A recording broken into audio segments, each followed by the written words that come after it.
Amen. Waouh, quelle grâce d'être encore là dans sa glorieuse présence ce matin.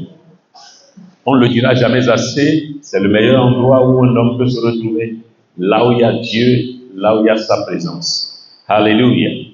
Ce matin, mon message, je l'ai intitulé tout simplement « Le lieu du destin ». Alléluia.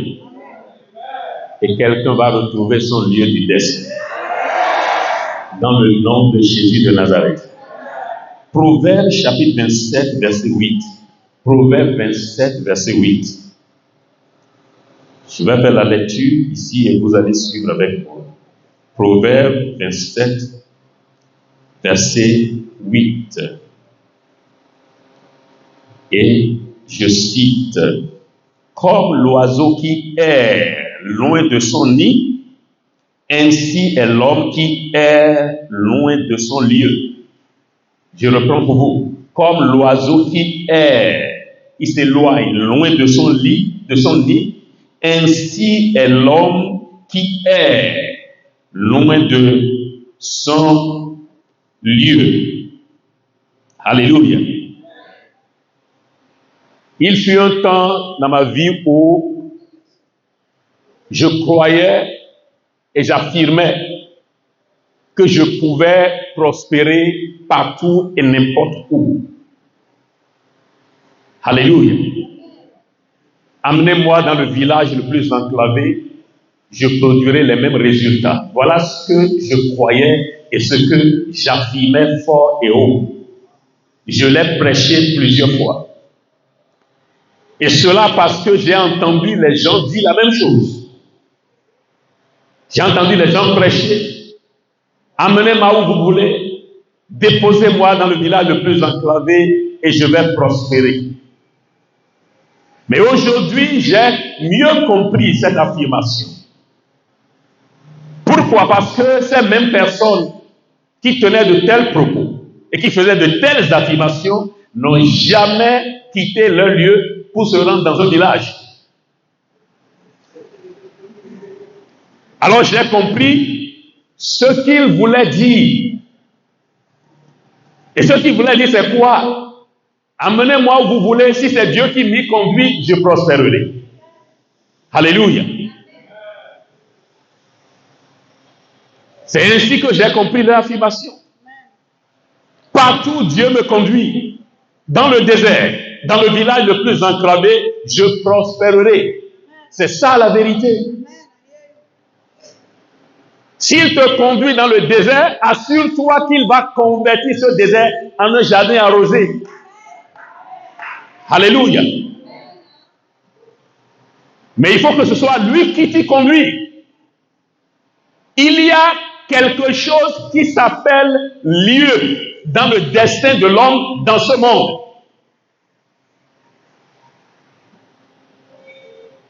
Comme l'oiseau qui est loin de son nid, ainsi est l'homme qui est loin de son lieu. Avez-vous déjà vu un oiseau qui est loin de son nid?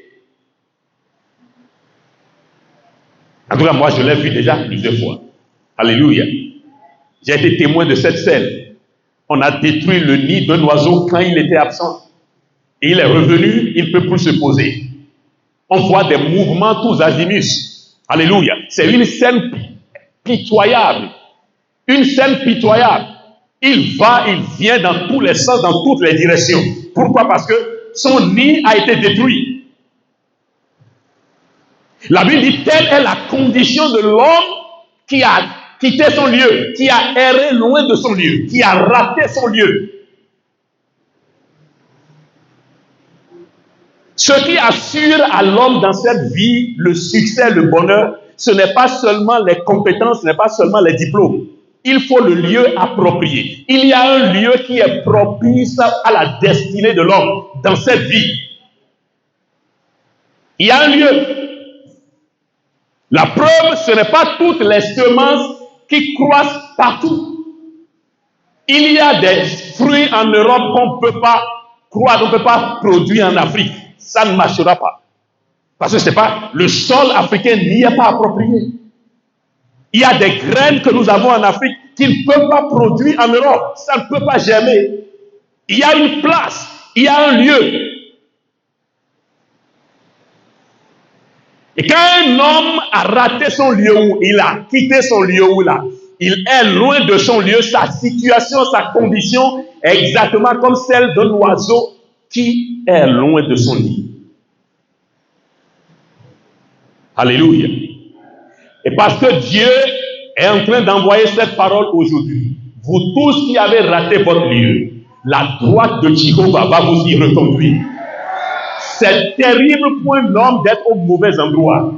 C'est une chose terrible de se retrouver au mauvais endroit. Si tes diplômes vont parler en ta faveur, si tes compétences vont parler en ta faveur, il faut que tu sois au bon endroit. Au bon endroit. Au bon endroit. Amen. Les efforts sont réduits à néant. Les compétences ne produisent pas leurs fruits. Lorsqu'un homme se retrouve à un mauvais endroit, il y a un lieu. Qui dit destin, dit lieu. Un lieu particulier. Un lieu approprié.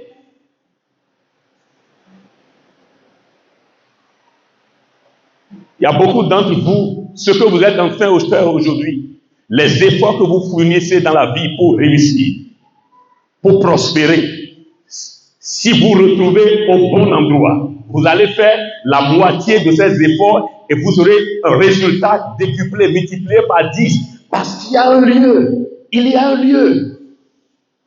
Un lieu. Mais la bonne nouvelle est que tu vas retrouver ton lieu. Parce que Dieu est le Tout-Puissant. Il est le Dieu de la restauration. Et avec lui, absolument rien n'est impossible. Alléluia. Alléluia. Chaque homme a son lieu. Chaque être humain a son lieu. A un lieu qui lui est propice et qui lui est approprié. Et tu vas retrouver ce lieu. Alléluia. Beaucoup ont eu l'illusion de penser que l'Eldorado, c'est forcément l'Europe. Les y voient combien souffrent là-bas. Beaucoup veulent rentrer, ils n'ont même pas les moyens de rentrer. Alléluia. Parce qu'il y a un lieu. Une femme me disait, au téléphone, elle dit, plusieurs fois, depuis plusieurs années, j'ai eu l'envie de rentrer chez moi, mais je ne peux pas parce que tous mes camarades, tous mes collègues sont allés trop loin déjà, trop loin pour que je revienne les trouver dans ma situation actuelle. Je préfère me cacher ici. Quand j'apprends des nouvelles, tel est déjà à tel niveau, tel a déjà réalisé telle chose, et je suis là depuis près de 2 décennies, j'ai rien réalisé. Je ne peux pas rentrer et les retrouver dans ma condition actuelle. Alléluia. Si c'est lui qui t'envoie là-bas, formidable. Mais si ce n'est pas lui, ne sais même pas. Il y a beaucoup qui dorment à la belle étoile. Il y a des gens qui ramassent encore de la nourriture dans la poubelle. Alléluia. Ce n'est pas une question de localité géographique. C'est une question de direction divine. Allô? Ce n'est pas une question. Il y a beaucoup de gens en Guinée ici qui vivent mieux que des milliers de personnes en Europe. Les conditions dans lesquelles ils vivent ici, beaucoup de gens de l'autre côté, ils n'effleurent même pas ça. Ce n'est pas une question. Quelqu'un a dit, il dit, le lézard en Afrique, vous l'amenez aux États-Unis, ça ne va pas devenir un alligator. Prends le lézard en Afrique ici, là, va le jeter en Europe et 10 ans après retourne voir, ça ne va pas devenir alligator, ça ne va pas devenir caïman. Il y a un autre proverbe, je crois un proverbe chinois qui dit, le bois dans l'eau pendant 10 ans ne deviendra jamais un caïman. Alléluia. Le chat africain ne deviendra pas un lion en Europe ou aux États-Unis. Si c'est Dieu qui t'envoie là-bas, tu vas y prospérer. Et il y a beaucoup de gens qui iront là-bas pour prospérer, pour rencontrer leur destinée. Mais si ce n'est pas lui, il ne sait même pas. Beaucoup veulent revenir, mais ne savent pas comment. Alléluia. Il y a un lieu. Il y a un lieu. Et au nom de Jésus, tu vas retrouver ton lieu. Vous tous qui depuis des années errez, vous cherchez. Vous êtes juste en train de vous chercher dans la vie. Au nom qui est au-dessus de tout autre nom, la droite de Dieu va te conduire à ton lieu. Je dis, tu vas retrouver enfin ton lieu. Tu vas retrouver enfin ton lieu. Tu vas retrouver enfin ton lieu. Dans le nom de Jésus de Nazareth. Plus d'errance, plus de confusion, plus d'errance, plus de confusion, plus de tentatives à ne point en finir. On tente, on essaie. Dieu va te conduire à ton lieu. Dans le nom de Jésus de Nazareth. Alléluia. Alléluia. Amen. Nous allons essayer de voir comment reconnaître son lieu. Comment est-ce que je peux reconnaître mon lieu de destin. Et j'ai 3 choses à vous proposer. La première chose est que on peut retrouver son lieu de destin par révélation, c'est-à-dire la révélation de Dieu. Par révélation divine, tu peux connaître ton lieu de destin, le lieu où tu peux prospérer, le lieu que Dieu a signé pour toi pour prospérer, par révélation divine. Genèse chapitre 12, verset 1 à 2. On va y le lire rapidement. Genèse chapitre 12, verset 1 à 2. Genèse 12, verset 1 à 2. Genèse 12, 1 à 2. L'Éternel dit à Abraham, va-t'en de ton pays, de ta patrie et de la maison de ton père dans le pays que je te montrerai.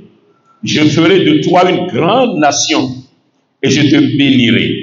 Je rendrai ton nom grand et tu seras une source de bénédiction. Alléluia. Ici, nous voyons que c'est Dieu lui-même qui a révélé à Abraham le pays de sa prospérité. Alléluia. Dieu lui a parlé, dit lève-toi, quitte là où tu es et je vais te conduire ailleurs. Et là où je t'emmène, tu vas y prospérer. Tu auras un grand nom. Tu deviendras une grande nation par révélation. Par révélation. Donc nous reconnaissons notre lieu, où nous découvrons notre lieu de destin par révélation divine. Maintenant écoutez ceci. C'est un privilège, un unique privilège pour nous d'être chrétiens. Le fait que tu es chrétien, c'est un privilège. C'est une grâce. Pourquoi? Tu peux consulter Dieu à tout moment. Tu peux questionner la bouche de Dieu avant de prendre des décisions importantes de la vie.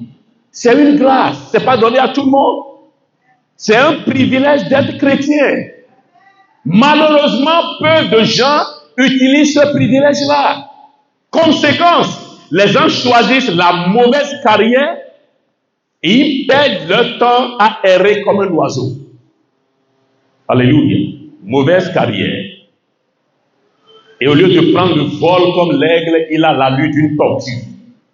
Tu peux maîtriser tout dans la vie, mais si tu n'es pas dans la bonne carrière, quel que soit ton degré d'intelligence, le travail que beaucoup de gens font, c'est un fardeau. Ce n'est pas avec plaisir que les gens le font. Si ce n'est pas à cause de la pitance, à cause de la nourriture quotidienne, certaines personnes ne le feront pas. Ils ne sont pas passionnés de cela. C'est un fardeau. Ce n'est pas avec plaisir qu'on le fait. Alléluia. Donc, chrétiens, vous qui êtes encore à la touche, étudiants, élèves, sachez que c'est un privilège pour vous d'être chrétiens. Alléluia. Cherchez la face de Dieu. Seigneur, qu'est-ce que tu veux que je fasse? Quel est le chemin que tu as tracé pour moi? Et laisse-moi te dire, si tu es sur ton chemin et dans ton lieu, il y a d'abord un plaisir énorme que tu éprouves en faisant ce que tu es en train de faire. Alléluia.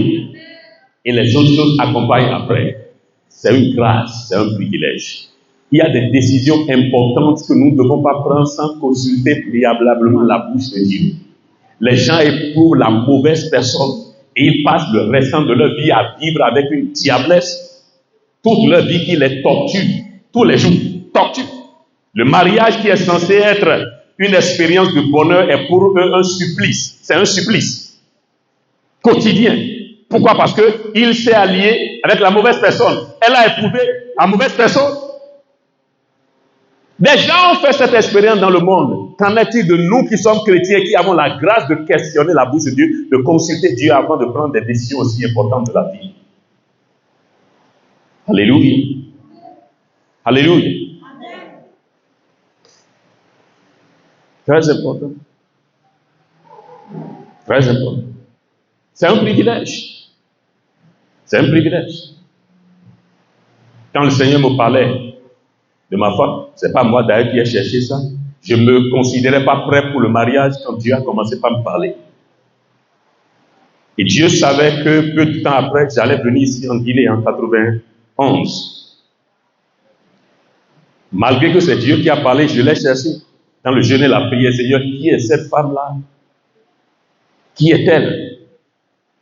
Qui est-elle? Parce que c'est le privilège de ne pas me retrouver dans l'entanglement, la situation dans laquelle des milliers de personnes. J'ai vécu avec des couples qui ont vécu une vie infernale et je n'ai pas voulu ça pour moi. Chercher la face de Dieu. Alléluia. Amen. C'est ainsi que j'ai trouvé cette jeune fille-là. Alléluia. Alléluia. Amen. Et vous savez quoi, quand je lui ai dit, ouais, il n'y a pas de problème, je suis aussi chrétienne, je vais aussi chercher la face de Dieu. Elle dit, tu as tout le temps. Et des mois se sont écoulés, seul et avec ce partenaire de prière, pour s'assurer que c'est l'homme, c'est le vrai homme pour moi. Des mois après, il dit, ça peut aller maintenant. Alléluia. C'est un privilège, ce n'est pas sur la base de la beauté physique ou des conditions sociales d'un homme, non. L'argent peut finir à tout moment. La beauté peut disparaître après quelques maternités, première ou deuxième maternité. Et si c'est sur cette base que tu t'es marié, ça veut dire que le mariage est fini. Si c'est sur la base de la beauté que tu l'as choisi, si la beauté n'est plus là, le mariage est terminé. Si c'est à cause de sa situation sociale que tu l'as épousé, quand il va se retrouver en difficulté, ça veut dire qu'il n'y a plus de mariage. Le reste, c'est l'endurance. Tu vas passer le reste du temps à l'endurer, à l'endurer, à l'endurer. Alléluia. C'est une grâce. Maximisons ce privilège-là. Ne prends aucune décision importante de la vie sans avoir questionné la bouche de Dieu. Il est tellement proche de toi et il veut intervenir dans les détails, les moindres détails de ta vie. Si tu ne lui demandes rien, il ne dira rien. Mais si tu le consultes, tu le verras. Alléluia. Dieu ne brise pas la politesse des gens. Il nous a créés avec le libre arbitre moral. Il nous laisse faire le choix. Il ne s'impose à personne. Si tu le cherches, tu le trouveras. Si tu ne le cherches pas, il ne dira rien. Alléluia. Le choix de ta future épouse, de ton futur époux, le choix de la carrière, le choix du lieu, ce sont des questions importantes qu'il faut présenter devant Dieu avant de s'engager. Malheureusement, peu de gens le font. Et comme conséquence, le monde brûle comme un chaudron. Le monde brûle, ça brûle partout, dans les foyers, partout. Comme un chaudron, parce que les gens prennent de mauvaises décisions et font de mauvais choix. Et en tant que chrétiens, nous avons le privilège de chercher la face de Dieu pour que lui qui est omniscient puisse nous conduire vers la bonne personne, vers la bonne carrière, nous connecter au bon endroit. Alléluia. Donc retenez que on peut connaître la volonté de Dieu par révélation divine. Deuxièmement, on peut le savoir par un sentiment de paix. Psaume 85, verset 8. Psaume 85 et le verset 8. Psaume, chapitre 85 et le verset 8. Dans certaines Bibles, c'est au verset 9. Il dit, j'écouterai ce que dit Dieu, l'Éternel, car il parle de paix à son peuple et à ses fidèles, pourvu qu'il ne te retombe pas dans la folie. Je reprends pour vous, j'écouterai ce que dit Dieu, l'Éternel, car il parle de paix à son peuple et à ses fidèles, pourvu qu'il ne retombe pas dans la folie. Alléluia. Alléluia. Le lieu du destin est caractérisé par un sentiment de paix. Maintenant, quand je parle de paix, je parle d'un sentiment de paix. C'est un sentiment. Alléluia. Pas la paix sociale forcément, mais un sentiment de paix. Ça veut dire quoi? Dieu peut conduire un homme à aller s'installer dans un pays en guerre. Les âmes crépitent chaque jour et pourtant Dieu lui dit, va là-bas. Donc c'est un sentiment de paix, ce n'est pas forcément la paix visible, la paix sociale. Alléluia. Dans Jérémie chapitre 32, le Seigneur a dit à Jérémie, le pays dans lequel se trouvait ce prophète était encerclé. C'est un pays qui était assiégé. Les ennemis étaient là, les Babyloniens étaient là. Et ils étaient là depuis des années pour les assiéger. Et dans cette situation de siège, le Seigneur a dit à Jérémie, lève-toi et commence par acheter des parcelles, commence par acheter des champs dans ce pays. Dans un état de guerre. Et puis le même Dieu a dit, la guerre n'est pas encore terminée. Les Babyloniens vont attaquer, ils vont ravager, il y aura la dévastation. Et malgré cela, il dit à son prophète, il dit à Jérémie, achète des champs, paye de l'argent, fais des contrats. J'ai aimé la réaction de Jérémie. Qu'est-ce qu'il a fait? Il a d'abord obéi à Dieu. Il a d'abord acheté des champs. Il a signé les contrats. C'est après cela qu'il est retourné vers Dieu. Vous avez toute cette histoire dans Jérémie chapitre 32. Après avoir fait tout cela, il est retourné et dit, Seigneur, tu m'as dit, c'est toi-même qui as dit qu'il y a guerre. Tu as vu la guerre et tu as dit que ce n'est pas fini. Et pourtant, tu me dis d'acheter des champs. Et Dieu lui a dit, ainsi parle le Seigneur. Il y aura encore la paix. Après tout ça, les vies vont fleurir encore. Alléluia. Des maisons seront construites encore. Alléluia. Donc Dieu peut conduire quelqu'un dans un état en guerre et un seul cheveu ne tombera de sa tête. Parce que c'est Dieu qui l'a amené là-bas. Alléluia. Que les gens meurent partout autour de lui parce que c'est Dieu qui lui a dit d'aller là-bas. Un seul cheveu ne tombera de sa tête. Un seul cheveu. Pendant les mouvements, quelqu'un m'a dit, hey, qu'est-ce que j'ai dit? Hey, Dieu ne m'a pas envoyé en Guinée pour que je meure sous des balles des manifestants ou des... Non. Je ne suis pas venu de moi-même. Ce n'est pas par ambition. J'ai l'habitude de dire, si c'était moi, je ne viendrais pas ici, j'irais ailleurs. Mais il m'a dit d'aller là-bas, ici, venir ici. Il est impossible que je tombe sous n'importe quelle balle de l'ennemi. S'il t'envoie dans un pays en pleine guerre, il va te protéger. Il ne laissera pas un seul cheveu tomber de ta tête. Alléluia. Dieu peut aussi également te conduire dans un pays en pleine récession économique. Il peut le faire. Et tu vas prospérer là. Ça ne va pas. Sur le plan économique, les gens crient, les gens pleurent, les gens perdent leur investissement. Ça brûle partout sur le plan économique. Et pourtant, Dieu te dit, vas-y, va là-bas. Dans Genèse chapitre 26, en pleine famine, Isaac a craint pour son argent, pour sa richesse. Il dit, si je reste ici, je finirai par tout perdre. Et il a décidé alors de quitter. Il a décidé de partir. Et pendant qu'il faisait ses valises, la voix de Dieu est venue. Isaac, reste dans ce pays. Ne bouge pas. Et ici, je te bénirai. Alléluia. Et Dieu l'a tellement béni qu'il est devenu l'envie du peuple. Le peuple a commencé par l'envier. Même le roi du pays a eu peur. Il dit, cet homme est trop puissant. Un jour, si l'ennemi nous attaque et qu'il se joint à l'ennemi, nous sommes foutus. Il est tellement riche dans un pays en famine, où la famine sévissait. Impitoyablement, Dieu dit, reste, ne bouge pas. Donc quand je dis sentiment de paix, comprenez que c'est un sentiment. Physiquement, rien ne va. Physiquement, il y a danger. Mais Dieu te dit, reste là, dans ce même pays, où ça brûle, où les gens crient, où les gens pleurent, où les gens se plaignent. Reste là et je te bénirai. Alléluia. Et la Bible dit, cet homme allait de plus en plus riche, de plus en plus riche. Il devenait de plus en plus riche dans un pays que les gens fuyaient, dans un pays où la famine sévissait. Pourquoi? Parce que c'est Dieu qui l'a envoyé là. Le lieu.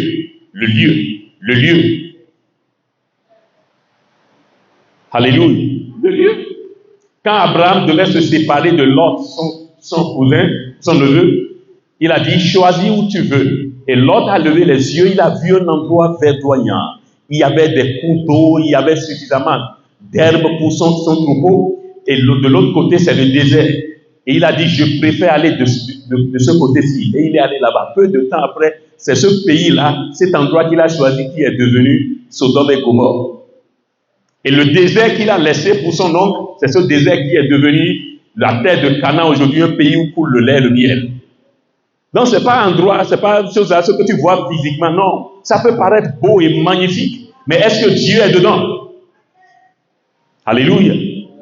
Assure-toi, c'est un privilège pour toi d'être chrétien. Assure-toi qu'avant de prendre une décision importante de la vie, que tu questionnes d'abord sa bouche. Si c'est lui qui te conduit, tu peux dormir tranquillement. Alléluia. Alléluia. Alléluia. Troisièmement, après le sentiment de paix, il y a la faveur divine. Alléluia. Celui qui est dans son lieu trouve faveur. C'est l'un des signes pour reconnaître quand on est au bon endroit. Alléluia. Tu es au bon endroit, il y a la faveur de Dieu qui t'accompagne. Et toi-même, tu le sais, que les choses marchent pour toi d'une certaine manière. Ça ne se passe pas comme ça avec tout le monde. Depuis que je suis dans ce pays, tu peux le dire, tu dis, je suis dans ce pays, je vois que le Seigneur ouvre des portes difficiles à ouvrir pour moi. Alléluia. Tu trouves grâce aux yeux des hommes, tu trouves faveur aux yeux des hommes. C'est l'un des signes par lesquels on reconnaît l'endroit de Dieu ou le lieu du destin. Alléluia. Nous avons deux exemples dans la Bible, l'exemple de Joseph et de Esther. Dans Genèse 39, verset 4, la Bible dit que Joseph trouvait grâce, trouvait faveur. Il a trouvé grâce et faveur aux yeux de Potiphar. Et devant Pharaon, plus tard, il a trouvé grâce. Pourquoi? Parce qu'il était au bon endroit. Ses frères l'ont vendu, sans savoir qu'ils l'ont vendu vers sa destinée. Alléluia. Il pensait lui faire du mal, et lui-même l'a dit plus tard, vous aviez médité de me faire du mal, mais Dieu l'a changé en bien. Il pensait lui faire du mal, et ils l'ont jeté loin de son père, sans savoir qu'il était en train de le jeter vers sa destinée. Et là-bas, dans ce pays étranger, il a trouvé grâce partout où il est passé. Il trouvait grâce et faveur. Esther, qui était une captive à Suse, dans le pays de Suse, le royaume le plus puissant à l'époque, aussi trouvait grâce et faveur. Dans Esther chapitre 2, verset 15, la Bible dit, partout où cette jeune fille passait, elle trouvait grâce et faveur. Grâce et faveur. Pourquoi les deux? Parce que les deux ne signifient pas forcément la même chose. La grâce est ce qui donne l'acceptabilité. Lorsque la grâce de Dieu est avec toi, les hommes t'acceptent. Alléluia. Tu n'es pas répugnant, tu n'es pas rejeté par les hommes, tu es accepté. Et la faveur est une force surnaturelle, une force contraignante qui amène les gens à te donner, à céder au désir de ton cœur. Les deux marchaient pour Esther. Partout où ils passaient, ils trouvaient grâce et faveur. Jusqu'au verset 17 de Esther chapitre 2, où le roi l'a regardée, elle n'était pas la plus belle des femmes, elle n'était pas non plus elle n'était pas la plus élégante, elle n'était pas la plus intelligente, mais la grâce et la faveur étant avec elle, le roi l'a regardée, c'est toi que je choisis comme reine pour remplacer Vashti. Alléluia. Alléluia. Pourquoi? Parce qu'elle était au bon endroit, elle était dans son lieu, son lieu, son lieu. Alléluia. Maintenant, retenez avant qu'on ne commence par prier que être dans son lieu de destin ne veut pas dire ne pas avoir d'opposition ou d'adversité. Alléluia. Il peut y avoir de l'opposition, il peut y avoir de l'adversité, des vents peuvent souffler, des tempêtes peuvent se déclencher, mais on connaît d'avance la suite, la fin de tout ça. C'est que tout finira par se calmer. La question du lieu du destin est souvent une question de la fin justifiant les moyens. À la fin, on constate que effectivement Dieu a raison. C'est Dieu qui m'a envoyé effectivement ici. C'est Dieu qui m'a conduit effectivement dans ce lieu. C'est Dieu qui m'a envoyé dans cette boîte effectivement. C'est Dieu qui m'a orienté vers cette institution. Alléluia. Il peut y avoir des difficultés. J'ai l'habitude de dire aux gens, dans cette vie, il y a des choses qui arrivent aux habitants de la terre. Et nous ne devons pas prendre ces choses-là pour des actes diaboliques, pour des problèmes, des malheurs. Non.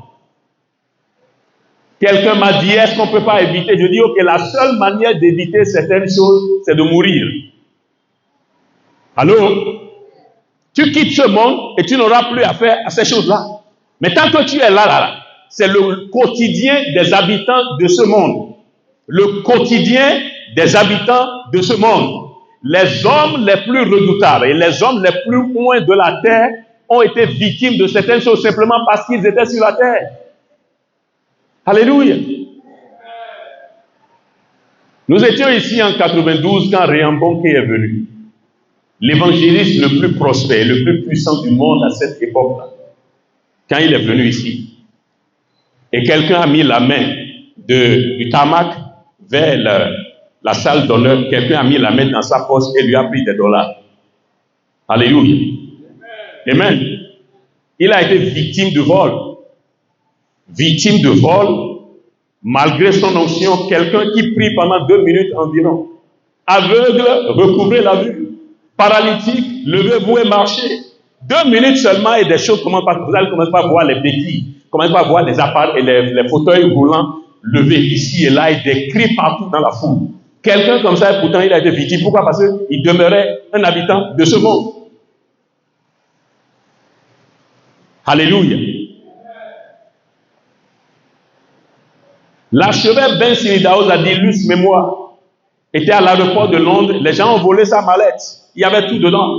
De l'argent, son passeport et des documents sensibles étaient dedans. Un homme qui pouvait dire à un avion qui passe, il dit, je peux lui dire de tomber, il va tomber, Dieu va me juger après. Il était si rempli d'autorité. Il avait la bouche de Jéhovah lui-même. La bouche de Dieu lui-même. Quand il dit, ça se passe. Et pourtant, victime de vol, pourquoi? Parce que c'est le lot des habitants de ce monde. Ça ne veut pas forcément dire que tu n'es pas au bon endroit. Alléluia. Ces choses viennent et vont.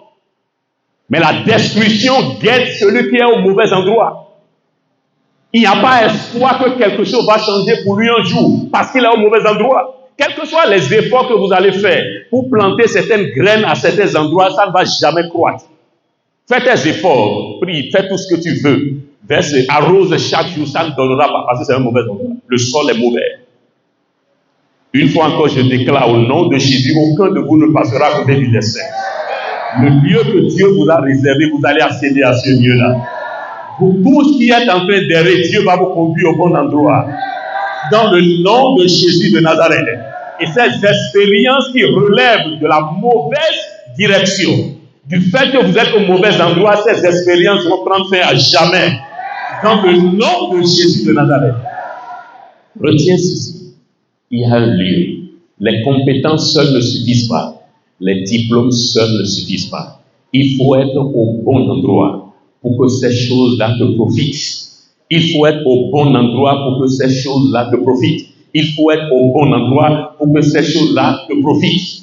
Je prie que le Seigneur ouvre l'oreille spirituelle de quelqu'un pour enfin entendre la voix de Dieu et connaître la direction à prendre et reconnaître le lieu qui lui est destiné pour sa prospérité.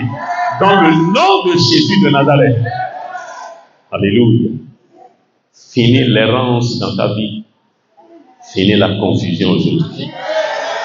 Je te recommande à l'Esprit de Dieu. Il commence par te conduire à partir de maintenant.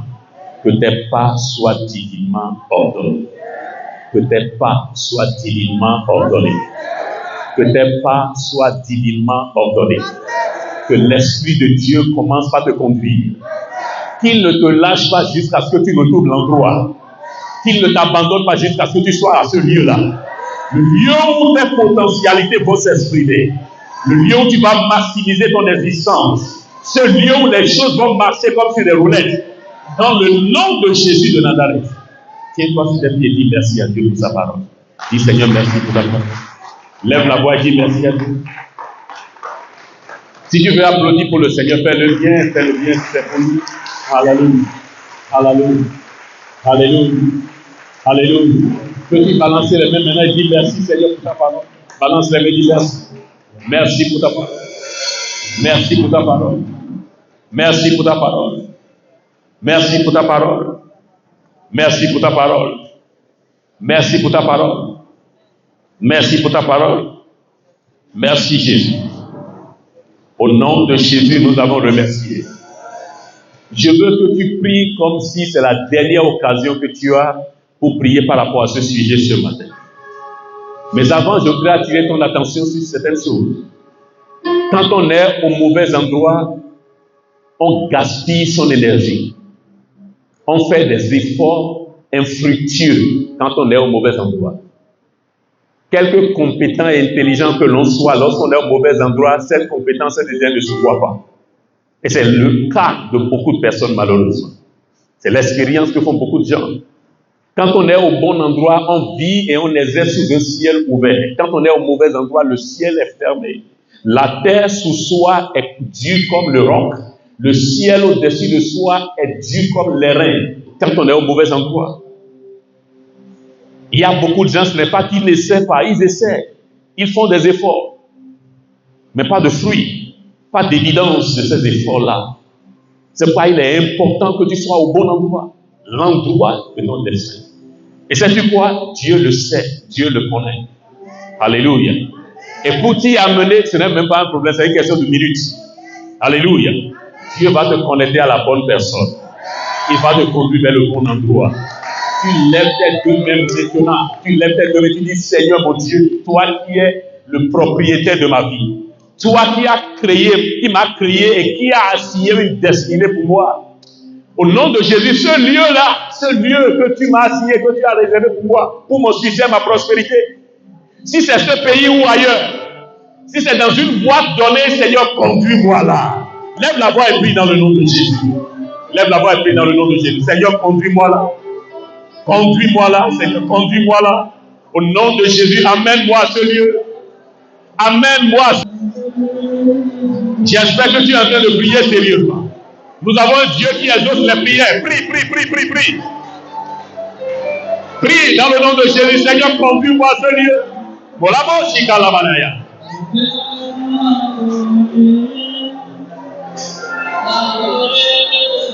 Mashakalabalabalabayamaya.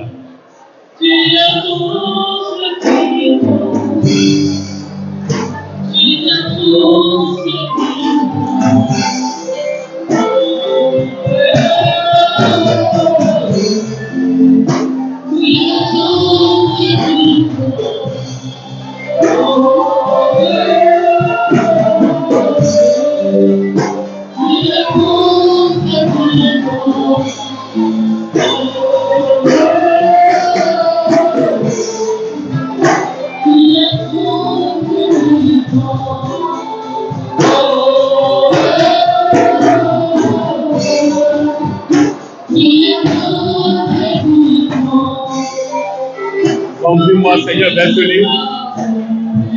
Amène-moi vers mon lieu, Seigneur. Mon lieu à moi, mon lieu de destin. Amène-moi vers mon lieu. Installe-moi dans mon lieu de destin.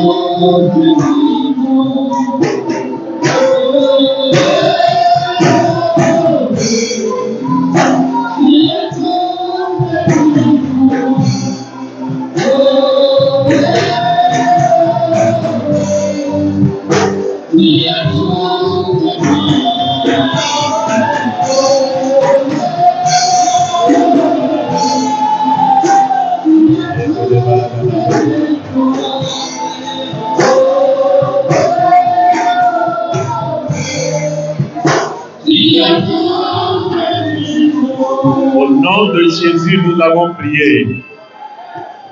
Dieu qui a envoyé cette parole va la confirmer. Et savez-vous comment? Il y aura des orientations nouvelles pour certaines personnes. Sois assez audacieux. Sois assez courageux. Parce que l'homme naturel n'aime pas le changement. Alléluia. La chair humaine résiste au changement. Même si là où tu es en train de souffrir là. Voyez les enfants d'Israël en Égypte, 430 ans de souffrance, d'esclavage. Quand ils étaient dans le désert, ils disent, nous préférons retourner là-bas. C'est pas facile le changement. Mais quand Dieu est derrière, en tant qu'enfant de Dieu, nous devons apprendre à nous soumettre à sa volonté. Alléluia. Alléluia. Certains d'entre vous, Dieu va vous conduire à changer de carrière. Certains d'entre vous, ce que vous faites maintenant, ce n'est pas ça que vous allez faire. Hein? Alléluia. Puisqu'il n'a plus d'envoyer cette parole, il va le faire également. Une fois encore, vous tous qui êtes au mauvais endroit, Dieu va vous déplacer de là. Tout ce qu'il faut, Dieu va le donner. Tout ce qu'il faut pour que tu te retrouves dans ton lieu, Dieu va le faire. Soyez flexibles. Alléluia. Soyez flexibles. Laissez-vous dans les mains du Seigneur.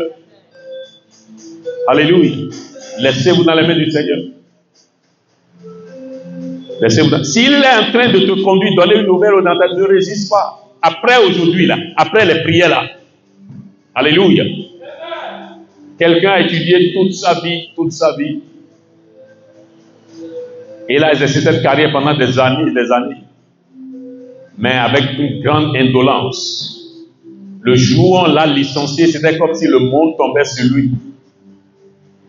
N'ayant plus de choix, dos au mur, il ne pouvait que commencer le commerce. Parce que personne ne l'accepterait encore, après avoir été licencié. Le peu de sous qu'on lui a remis, il a investi dans ce qu'il pouvait faire en ce moment. Cacahuètes. Et c'est comme ça qu'il est devenu multimillionnaire en dollars. Il a enfin retrouvé son lieu. Il a enfin retrouvé sa carrière. Il a enfin retrouvé son chemin. Alléluia. Dieu va te conduire vers ton lieu.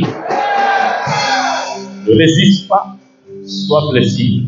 Vous savez pourquoi Dieu ne conduit pas certaines personnes? Ils sont trop raides pour être conduits. Trop raides. Si tu n'es pas maniable, si tu n'es pas flexible, Dieu ne peut pas te conduire. Alléluia. Si tu as un projet de voyager, si à partir de maintenant, dans ton cœur, tu commences par éprouver de troubles par rapport à ça, tu n'as plus la même paix que tu avais au début, abandonne.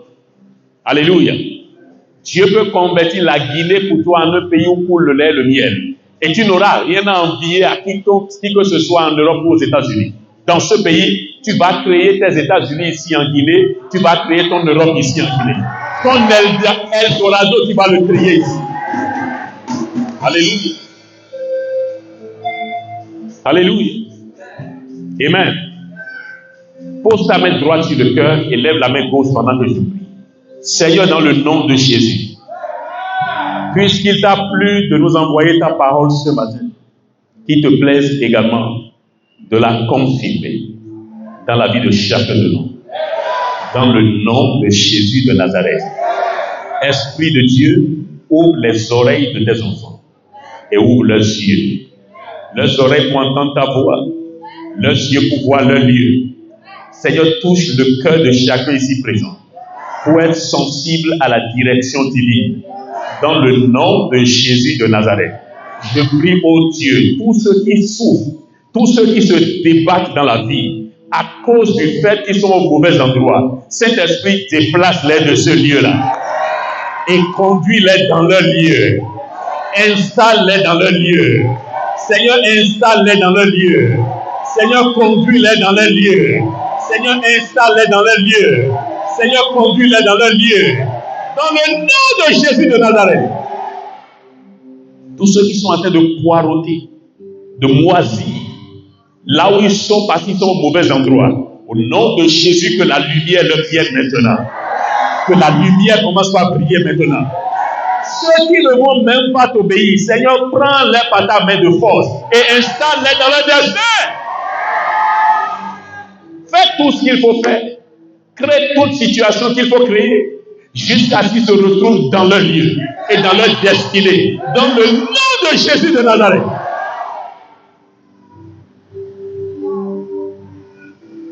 Merci Seigneur. Une fois encore, je recommande chacun de vous à l'Esprit de Dieu, le guide divin pour la direction divine. Que le Saint-Esprit commence à vous conduire. Que l'Esprit de Dieu commence à vous illuminer. Que l'Esprit de Dieu commence à vous éclairer.